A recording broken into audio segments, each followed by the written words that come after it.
There's quite a lot to unpack there and across this entire region. Will Wechsler joins us now live from Washington. He's Senior Director of the Rafik Hariri Center and Middle East Programs at the Atlantic Council. Good to have you. Thank you, William. First, you actually predicted this a week and a half ago, and I want to quote in part some of what you wrote. If current trend lines hold, you said about 10 days ago, it's only a matter of time before Trump flips long-standing US policy on its head completely and commits to being a party to Hormuz tolling. Some people have called that tolling service fees. Some are calling it protection money. It's certainly a threat coming from Donald Trump. Just explain why you believe this is and why your thoughts and what your thoughts are on this wider escalating conflict right now. Sure. The specific question of tolling was eminently predictable, Donald Trump's position, because he said it multiple times over multiple years. Even the very day that he first announced the Abraham Accords, he said that we don't have to be patrolling the straits and wondered whether or not we should get paid for this.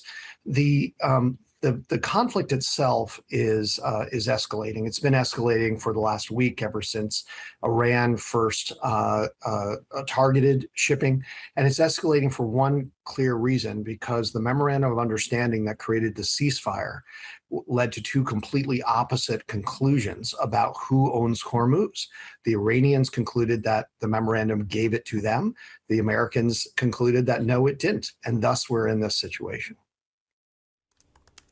So I'm interested that you remind us that on the signing of the Abraham Accords back in 2020, that Donald Trump said we don't any longer, or we won't any longer have to patrol these waterways. And you're talking about the Fifth Fleet, of course, being stationed in Bahrain and the American forces there, stationed there to ensure the protection of these waterways, correct?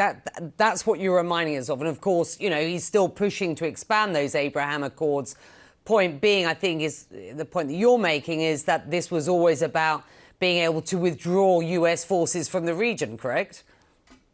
That's what he has wanted, and President Trump has been very clear on this for a long period of time. This, of course, completely upends standard US policy for basically 50 years. Jimmy Carter created the Carter Doctrine to protect shipping in this area.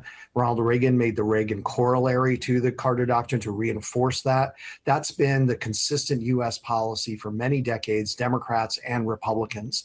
And frankly, it was the consistent policy just a few days ago when Secretary of State Marco Rubio was saying that it was improper and, in fact, illegal for any country to think about tolling throughout the Gulf.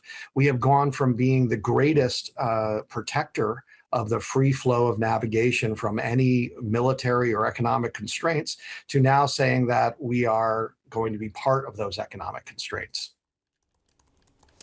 What's the message here to Gulf allies, many of whom are investing trillions in the US economy at this point?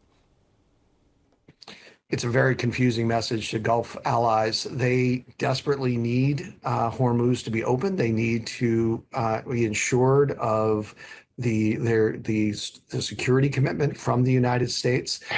Different Gulf allies have come to different conclusions on this question, from the UAE, which is probably the strongest with the United States right now, to other questions for other countries like Oman, which is probably on the other end of the spectrum, and every other country sort of somewhere in between. All of them are looking for the United States to show a real commitment to their security. We could do that in a variety of ways, not just what Donald Trump is doing now, which I commend him for doing, which is to stand up to Iran's attempts to control the strait through military means, but by, for instance, committing to having an aircraft carrier strike group in the region for the remainder of the Trump administration, by committing to restaffing, rebuilding, rearming our bases in the region. These are the kinds of things that the United States could do right now that would create a greater sense of confidence in the Gulf about the long-term commitment of the United States.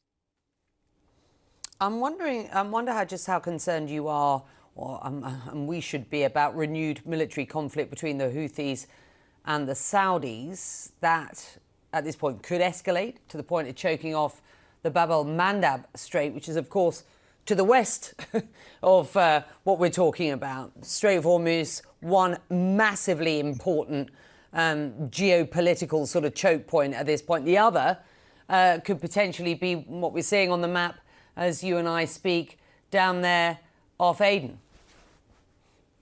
Absolutely. Listen, the world has 8 major maritime choke points. Fully half of them are where Africa, Asia, and Europe meet.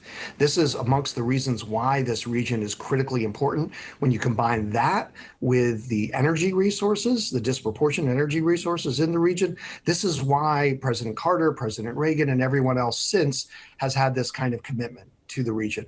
What we're seeing on the Bab el-Mandeb is the Houthis trying to open up the same kind of mechanism that we're seeing the Iranians do on Hormuz. This is the slippery slope. This is why it's so dangerous to allow Iran to believe that it has control for this strait, why it's so dangerous to talk about tollings, because everyone else in the region says we can get into that business as well.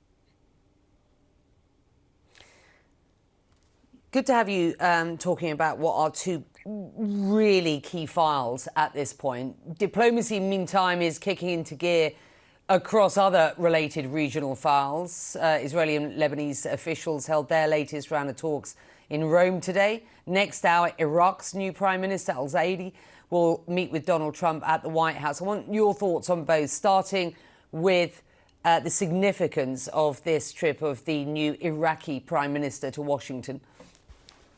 It's very significant, and President Aoun in Lebanon will be coming next week. It's all part of one wider story. The question in the Middle East, the critical question, is between the power of governments and the power of non-state actors that use military means to threaten the power of governments. That's what we're seeing in Lebanon with Hezbollah. That's what we're seeing in Iraq. With all the Shia militias there. That's what we saw in Gaza vis-a-vis the Palestinian Authority. That's what we're seeing with the Houthis in Yemen.